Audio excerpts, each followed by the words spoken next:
Baik, Assalamualaikum warahmatullahi wabarakatuh. Perkenalkan, nama saya Muhammad Ridhoni Zamzam, dengan nomor NIM 1910404919, ingin menjelaskan tentang mata kuliah Sistem Penjaminan Mutu Pendidikan yang diampu oleh Bapak dosen Bapak Kowim. Dan yang video pertama ini saya akan menjelaskan tentang video Kalijaga Assurance. Bisa saja kita masuk ke pembahasan, yaitu yang pertama, part pertama yaitu how you can protect your customer. Cara yang artinya bagaimana kamu atau saya sebagai aku untuk melindungi customer atau pelanggan. Nah, yang sini sudah saya buat secara detail, ada berlandaskan beberapa poin, ada 6 poin yang akan saya jelaskan. Yang pertama adalah pelayanan yang baik. Pelayanan yang baik sangat penting untuk melindungi customer. Peserta didik yang lembaga saya ajarin pada semester yang lalu. Misalnya pelayanan baik itu kita selalu mengajarkan yang benar, misalnya selalu tidak salah. Dan kemudian dari poin pertama ini juga menyangkut kepada 5 poin yang akan datang saya jelaskan. Dan pelayanan yang baik juga misalnya berupa kita bisa memberikan sesuatu berupa alat tulis, misalnya kalau kita untuk menggambar kepada peserta didik, maupun kanvas maupun alat yang disediakan, tergantung apa yang kita ajarkan. Misalnya juga untuk alat olahraga.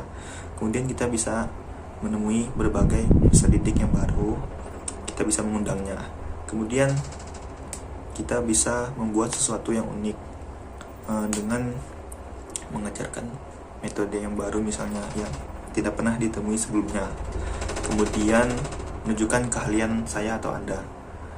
Misalnya keahlian saya menggunakan bahasa, dan kita bisa menunjukkannya apa menjadi kelebihan, dan itu bisa memunculkan buah yang sangat bagus untuk peserta didik, dan mungkin peserta didik akan kagum.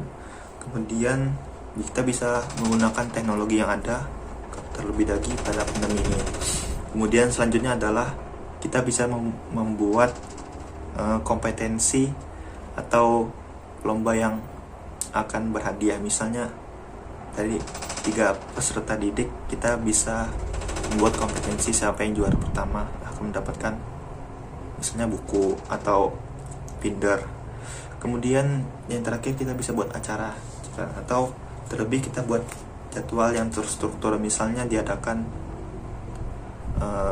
agar peserta didik tidak capek, seminggu sekali atau 2 minggu sekali, seperti les atau private belajar seperti biasa. Kemudian yang selanjutnya ada menawarkan program menarik. Nah, program menarik ini seperti kita mengajar sesuatu, namun program belajarnya bagaimana. Kita bisa mengajar peserta didik itu melalui metode yang berbeda. Misalnya pada pandemi ini kita bisa mengajarkan dengan berbeda pada sebelum pandemi. Berbedanya sangat jelas. Kita bisa tetap mematuhi protokol kesehatan, dan peserta didik tidaklah banyak namun sedikit. Program karena terlebih kita mahasiswa MPI, kreatif, inovatif, dan produktif, kita bisa mengajar dengan kegemaran apa yang siswa minati, agar misalnya kita mengajar juga dengan selalu senyum, dan apa yang ada di sekolah juga kita bisa terapkan. Kemudian yang selanjutnya adalah beri ruang untuk pengalaman menarik kepada peserta didik. dalam lembaga, lingkungan lembaga. Pengalaman menarik ini salah satunya bisa juga kita apa yang akan membuahkan maupun pengalaman yang tak terlupakan. Misalnya kita juga bisa mengasih kenangan terbaik mengajar, misalnya juga piala, tapi jarang-jarang sih piala. Kemudian poin yang keempat adalah berikan keuntungan bagi pelanggan peserta didik dalam lembaga kita. Keuntungannya ini misalnya kita memberikan ajaran yang banyak, memberikan hikmah maupun kita bisa ambil pelajarannya. Misalnya setelah keluar dari lembaga tersebut, kita mampu memahami apa yang diajarkan. Kemudian yang kelima adalah berinovasi diri. Sama seperti tadi, berinovasi adalah menemukan sesuatu yang baru dan tidak ditemui sebelumnya. Yang keenam adalah mendengarkan keluh kesah atau feedback atau masukan yang nantinya agar bisa untuk dievaluasi. Keluh kesah feedback ini sangat penting karena setiap orang berbeda-beda dan terkadang kita bisa menerima misalnya dari peserta didik A, B, dan C, dan kita dengarkan keluh kesah. Misalnya peserta didik A ingin pembelajarannya dengan lambat dan santai, peserta didik B ingin desain pembelajarannya terlihat bagus dan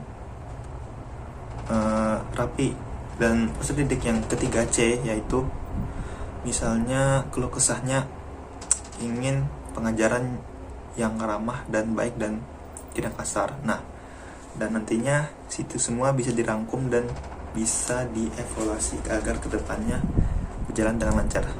Baik, sekian yang bisa saya jelaskan dari lembaga yang sudah akan saya lindungin nanti kedepannya. Kurang dan lebihnya mohon maaf. Wassalamualaikum warahmatullahi wabarakatuh.